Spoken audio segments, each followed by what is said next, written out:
Welcome to Surfside Stories. Today is a big day here in this studio. We happen to have one of the newest members of the beach music singers that has really come standing out. And I'll let you tell. She's got two songs out now. Just came out with a new one, and one that's already on the charts.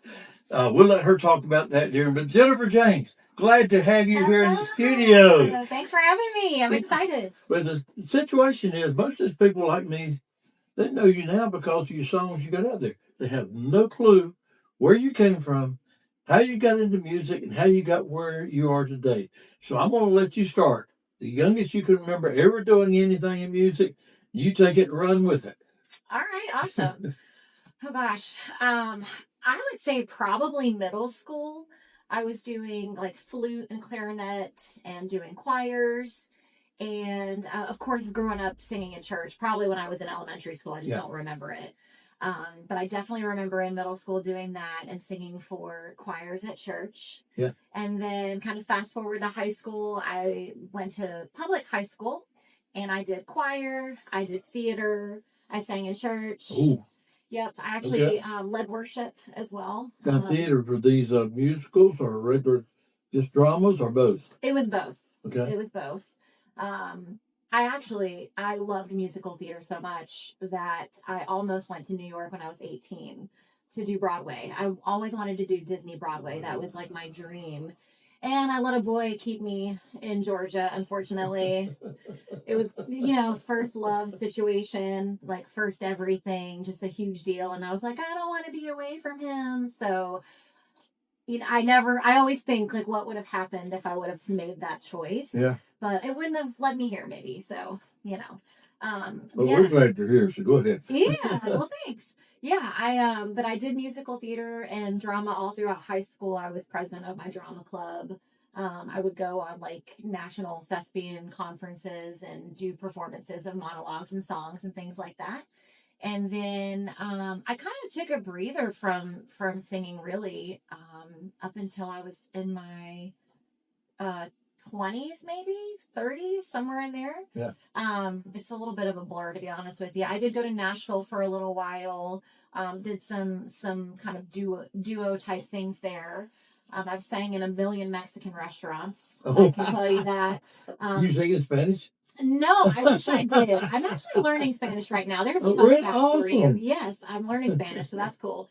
But no, like that period of my life is a little foggy, but I know between like 20 and 30, I was doing a lot of like duo type Now, where stuff. was this? Where did you live at the time? Georgia. Okay, what part? Lawrenceville, Georgia. Okay. I also lived out in Kennesaw. So, I know Lawrenceville. I'm not sure I know Kennesaw. Yeah, I think Kennesaw is like northwest Atlanta. Okay. Oh, yeah. I know where it is. Yeah. Kind of near Marietta. Yes. Yeah. So, and then fast forward, I started doing cover bands. My band was called Pop Rocks. And we did a lot of like pop and rock covers. It was all covers. And then I was also doing hair on the side. What grade were you in at this time? Were you still in school or out? Or? Nope, I was out of school when I was doing that. I was probably late 20s. How did the band get together? 20s.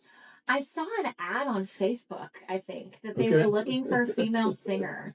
And which is totally random now. I'm thinking back. It probably wasn't the safest choice, but I saw an ad and I went and auditioned and they gave me the job. And we would just start playing out at random restaurants, cover songs, that kind of thing. And I was also doing hair at that time as well. And one night, all of us hairstylists wanted to go out. So there was a little bar around the corner and we went and there was this band playing. And this band was great, like all 80s rock covers. Yeah. Like the singer was just incredible. And they were really just a tight knit band, right? So lo and behold, it was Brad. Oh, it was Brad Cox, and he was singing. What a small world! What a small world, right? Yeah. And that was probably mid to late 20s when I met him. Yeah. And we were just friends for a long time. And my girlfriends and I would go and kind of see his band intermittently when they would play because they were really good. And then he found out that I was singing with the cover band, and he actually needed a singer for his corporate band, which is called We Got the Beat. Okay. So he heard through the grapevine that I sing. Yeah. And just through coming to his shows and stuff like that, we kind of built a little bit of a rapport. Yeah. So he came out one night to the Mexican restaurant and saw me with Pop Rocks and saw me sing. And afterwards, he was like, "Hey, like you got some talent, you know? Would you ever consider kind of getting out of the bar scene and moving into the corporate scene? And we do more large scale corporate events, weddings, things like that." Yeah. And he's like, "I'd love for you to audition if it's something you'd be interested in." And at that point, I'm like, yeah, why not? Like, this is fun, but it's, it's not great money. I'm singing in Mexican restaurants, and so sure.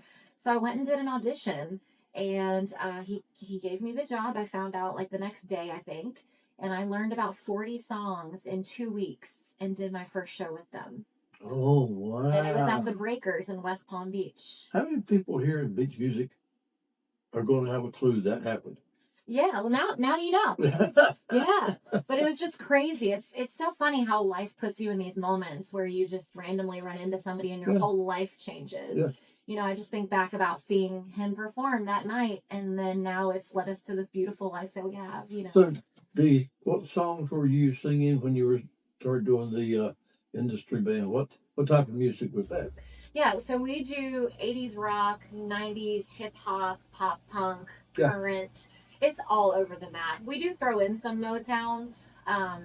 We do like Sugar Pie Honey Bunch and Ain't No Mountain High Enough, things like that. But mostly, the classics, exactly. The stuff people want to hear. We do Uptown Girl. Yeah. And then we do a lot of current stuff too. You know, Bruno Mars, Katy Perry, Kesha, things like that. So. Now, how long did you do this?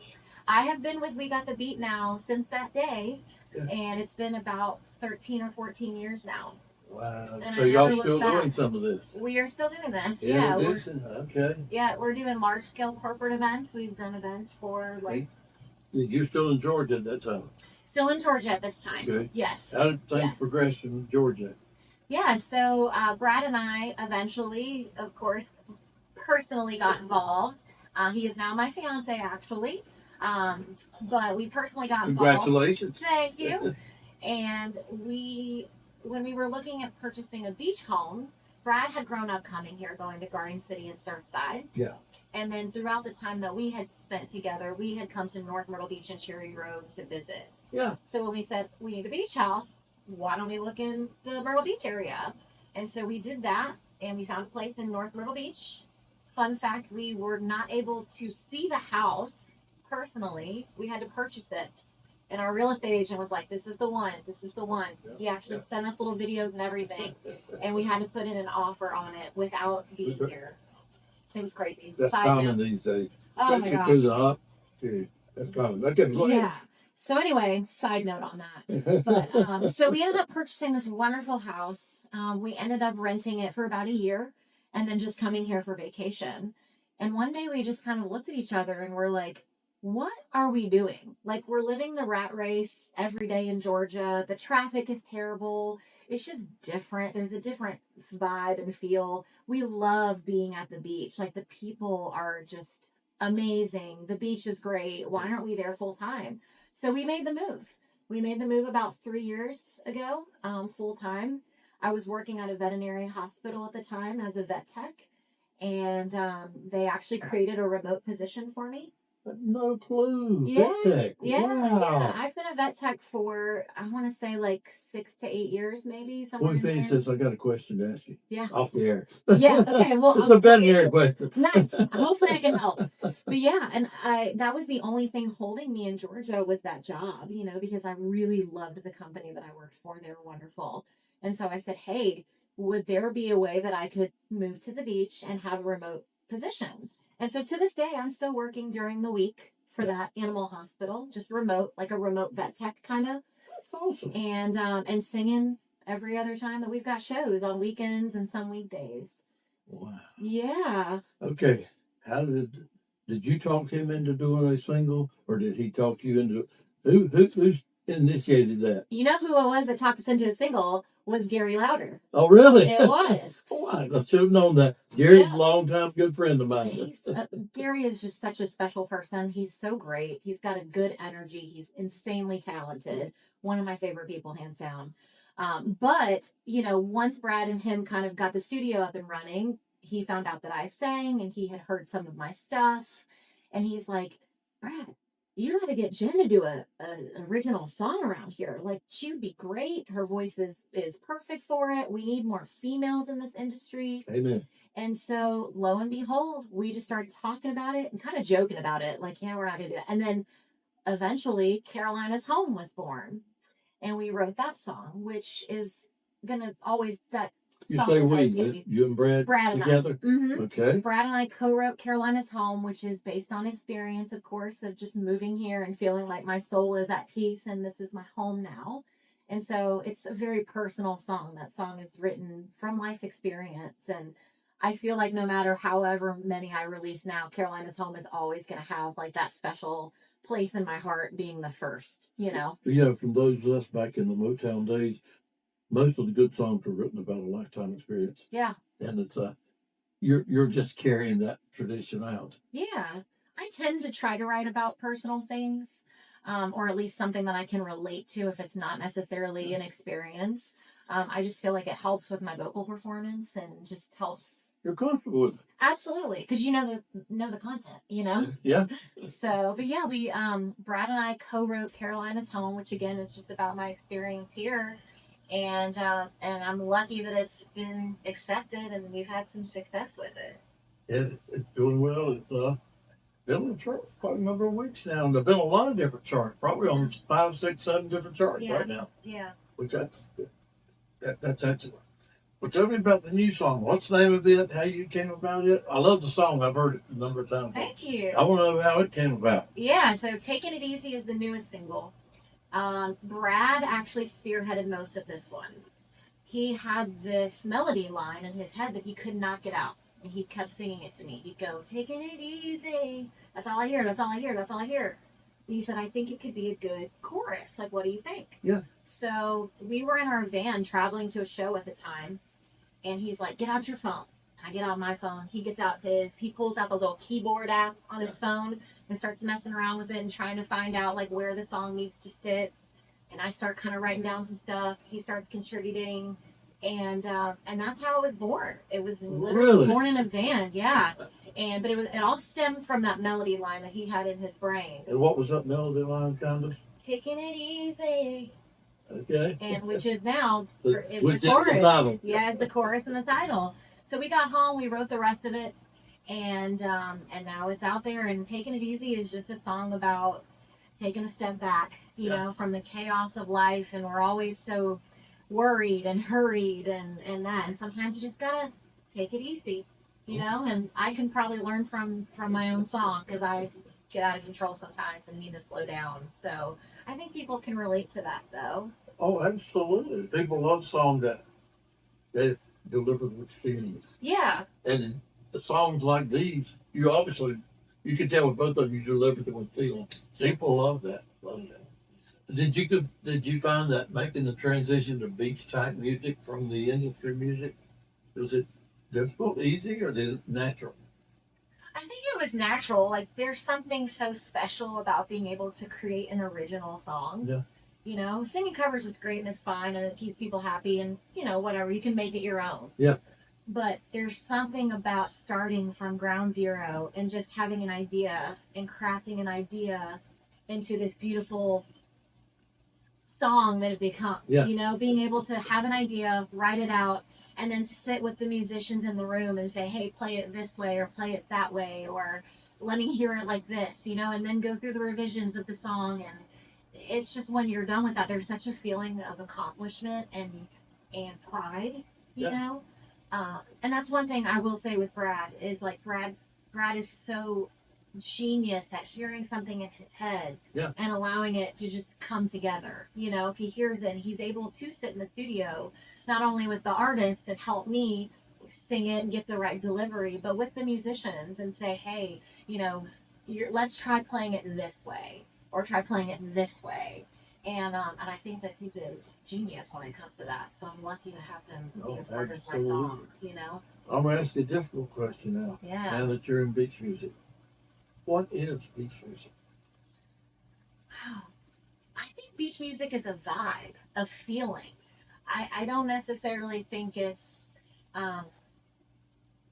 defined by an artist or a sound. I think it's a feeling that you get, you know? Like some of it is very soul driven and pop driven. But yeah, you just hear it and you know it. I mean, it's like we love listening to the surf. It just makes you feel good. And living here, it's natural. Yeah. Okay, now what do you think we can do to keep the vibe going? I mean, there's some people that are negatively think it's dying, others who think that positive is going to grow. I'm on the one side that positive is going to grow. And I think having new people in it, like you, like Cole, with his group, I think that's what we need. What do you think will help us make beach music continue with what we've got? Yeah. I think it will grow as well if we make it grow and help it grow, right? So getting newer, younger listeners in that are engaged in the scene. I think it's about taking classic sounds and turning it into a modern production. Yeah. I think that will help a lot. Um, Creating songs that people are excited about. Okay. You know, and that way it keeps them listening to beach music, keeps them engaged in beach music. But I do think we need to help by reaching out to a younger demographic, you know, and I think that a lot of that is going to be new, fun, original songs. Yeah. And taking the classics like some of the new Tam songs and making them. I was going to mention those two. More listenable. Yeah. I don't know if that's a word, but you know, those songs are classic artists. It has an expandable audience. Is the way I look at it. Yeah. Absolutely. It does, and that's big when you're doing promotion. Yeah.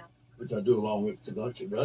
That is awesome. So, what do you think you're going to be doing next? Well, you heard it here. Brad and I are actually going to be releasing a duet. Oh wow! Yeah, so we're super excited about that. It is a cover. It is a cover, but I feel like we've done. I have no problem with that. Yeah, I honestly feel like we've done a really good job at making it something different and something special, and made it our own. And I hope people love it and they agree with me on that. But we're super excited about it. How can not two classic, talented individuals like two of you put together on one song? And just so you know, covers and new songs both have their place. Absolutely. They complement each other if properly done. But yeah. Absolutely. Gosh, how long are we going to be waiting on this one? What are we in now? We're in May, or excuse me, April. Probably May sometime. Awesome. Yeah, probably May. I want to taking it easy, kind of breathe a little bit. You just got to let me know when, because I want this podcast out before that happens. Yes, no worries. I'll let you know. But I'm really excited about that, and I don't have any plans on slowing down. You know, as far as releasing other songs, and it's just a matter of inspiration and writing and sitting down and kind of coming up with some more songs. But I don't want to hit you with a bunch at one time, so we got to space them out a little bit. But and, you know, that's we need the new songs, but I'm like you don't want too many at one time. Yeah. And one thing with surf, if you got more than two songs, they can't both make the chart at the same time. And since that's what most people consider as the major chart, although there are a lot of other good ones. Eric has a really good one, and Riptide's got a good chart. You know, got such to be a good chart, but you got to each one has its own ability. Now, how are you doing on meeting all the new people here? If you've been here. Doing good. Everyone here has been so nice and so supportive. And sometimes you don't find that in a small community. You know, sometimes you come to a small community and you're kind of blacklisted because you're not in the clique. Right, in the clique. And I have not found that here at all. I have found everyone to be super supportive and kind. And, hey, what do you need? What can I help you with? Let me introduce you to this person. And it's been a huge blessing. I moved here 9 years ago, and I found quickly you can build more friends here than you've ever thought you would have in your lifetime, because it's a family. And good friends. Good friend. And the fact that with our family, we love the music, we love the people. So what do you plan on doing with your veterinary career? I think it will probably die out eventually. You know, one of the reasons that I was happy to get out of the clinic is just because I was just glad to hear about that. That's exciting. Yeah. I am a huge animal freak. I absolutely love animals. We have 3 dogs at home that are our literal children. So, my two passions have always been music and animals. Good Always. ask. What's your 3 dogs? Sorry, I have to ask. No. I'm a dog lover. Yeah, I will always talk about my dogs. This podcast will get real long. We have Simba, Harlow, and Charlotte. Okay. And all of them are either pit bulls or pit bull mixes. Okay. Yes. And they are our babies. Everybody's a senior now, so we're Obviously, starting to being deal with in some the vet a while, that particular breed, it just had to come about being your favorite. Yeah, they're very loyal, very loving, very affectionate, and it really is a lot of how you raise them and your parenting or discipline or routine, that kind of thing. They're definitely dogs that thrive off of a routine, but they're just the best and they're adorable. So, about what ages are they? About? They are 2 of them are 10 and 1 of them is 9. Okay. Yeah, so everyone's getting a little bit older. We're dealing with some arthritis and little things. You've had them a while. Yeah, we've had them since they were babies, other than one. But they made the transfer to North Myrtle Beach Wicked. They did, and they all love the beach except for one. One does not want to have anything to do with the water, but the other 2 are like yanking us to get to the water and swim every day. But do they like the sand? Yeah, they don't mind the sand. Okay. Yeah, no, they love it. So those are my babies. I'm going to tell you as quickly when Debbie comes and she has our dog, he gets out on the patio and sits there and watches her beach. She thinks that's her beach. Yeah. This is mine. Why are you on here? Now, do your dogs have their possessiveness of the Yes, they do that when we live on a street where a lot of people do some walking. Yeah. And somebody will walk by and they're immediately at the front. I'm like, this is not your street. They're not in your yard. They're not in your home. Leave them alone. Oh. So, yeah. Oh, that is just awesome. So, I don't think you ever told me your parents where they lived or what they were at the beginning. Where did that all start? Yeah, my parents are divorced now. Okay. But they both are remarried. Okay. My mom lives about an hour north of Nashville. Okay. And my dad lives in the Dominican Republic. Really? Yeah. Wow. Yeah, he's living the dream down there. I was able to go visit in January, and it's amazing. It's so beautiful. So how did you pick that? His wife is Dominican. Okay. And they actually met, she was living in New York City at the time when they met. And then they ended up moving to Dominican Republic just to be closer to her family. But in the beginning, you were in Georgia. Yeah, I've never been in New York or anything like that. I think they met online. Yes, and she's wonderful. She's wonderful. We love her. And and then I have a brother that lives in Thailand. Also, fun fact. Thailand? Thailand, yeah. We've got Thailand, the Dominican Republic, and North of Nashville. You got it. And then you got me here in North Myrtle Beach. North Myrtle Beach. Yeah, so we are kind of all spread out. But for the most part in childhood, we lived between Florida and Georgia. You got one brother? I've got one brother. Okay. Yeah. Older, younger? He's younger by 5 years. Okay. Yeah. So he's just a kid too then. He's a kid. That's all you are, is just a kid. And he's not musical. Yeah. He's not musical, but he's very smart. So. Awesome. Yeah. If you were to go back and change any one thing in your musical background life, what would it be? I would have gone to New York when I was 18 and tried Broadway. 100%, that's what I would change in my musical career. What would you expect if you were in New York?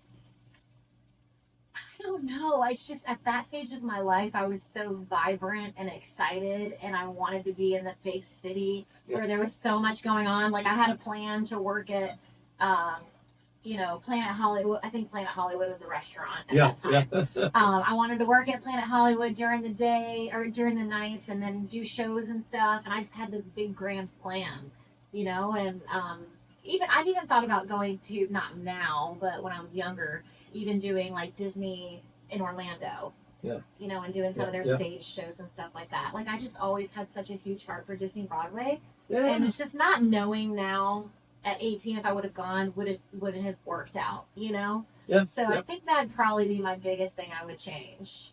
See, I see you more Disney than I do New York. Yeah. Because of your love and what you give when you're singing. And that doesn't mean it's great. Yeah. And the talented, having been in a number of musicals myself, I just see you did more of a Disney role. Yeah. Yeah. You ever go to Disney, watch the shows? Oh yeah, I've been to Disney a lot. I'm a big Disney fan too, and I've seen a lot of the shows down there. I think I would have been a really good Belle for Beauty and the Beast. I think I would have knocked that out of the park. Have. Just saying. And that's what I wanted to do in New York. I wanted to do like Disney Broadway, but it's competitive, and it's funny looking back now because I'm not a city person at all now. I would be. It's so chaotic there now. I mean, if you go, I just kind of shut down, and I'm like, take me home. So it's funny that at 18 years old, I was just a lot different than I am now. You know, a lot more calm. Would you believe our time is almost up already? All right. Any last minute words of advice you want to give to younger people who want to get into teaching chemistry? Yeah. Or become singers at any level, any genre? Yeah, absolutely. What advice would you give them? Run with it. Do it. Go with your passion. If it's music, great. If it's not music, whatever your passion is, run towards it and run towards it fearlessly. Does that matter if it is New York? It doesn't matter. It doesn't matter where it is, right? Just embrace your passion and make it your living if you can. Yes. Because that's what I feel like I've been blessed enough to do.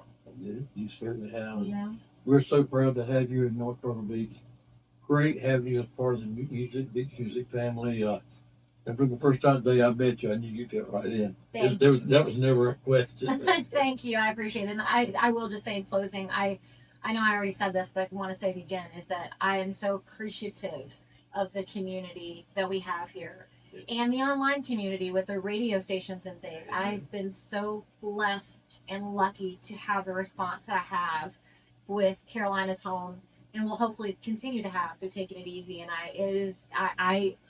every person, every listen, it really means a lot to me. As an observer, you were accepted from day one. Well, thank you. And there was never a question about it. And those were good decisions, I promise. Well, good. Folks, so glad to have here Jennifer James in the studio today. There again, if you want to see our podcast, remember you can go listen to it on Spotify. You can see it on YouTube. Go to YouTube, put in Surfside Stories, or you can go to Roku TV to the Beach Music Live channel, and you also find them there under Surfside Stories. Or more recently, you can go to explorenmb.com, and they're posted on there. So lots of ways you can see these great people and hear their stories. And I'll tell you what, I just heard a great one. I had so much fun with you today, Jennifer. Thank you again for coming. Absolutely. Thank you for having me. That was fun. It's been my pleasure. Folks, see you next week.